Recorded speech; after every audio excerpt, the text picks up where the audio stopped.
In this guide, we are going over the best graphic settings for Modern Warfare 4 PC. Intro. First things first, you do need to go ahead and make your way into your graphic settings. And what you need to go ahead and do immediately is put full screen exclusive on so you get the best frames possible. Set VSync to off and match your resolution to your monitor. So if you're playing on a 1920 by 1080 monitor, make sure you're playing on 1920 by 1080 graphics. Of course, it scales up and up. It's completely up to you.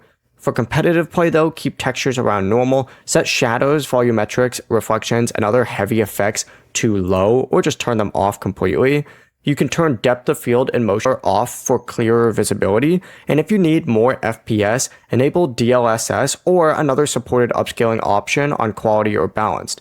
Modern Warfare 4 also includes expanded PC graphics options, significantly designed to prioritize higher frame rates and responsiveness, so you can play around with those as well. Before you do leave, make sure to like the video and subscribe to the channel with all notifications on. It really does help with the channel and it lets us know that you want more content like this. We'd greatly appreciate it. And if at any point throughout this guide you did have any questions, just ask them down in the comment section below and we can help you out further. I'm going to be doing my best to reply to every single comment down there. Peace.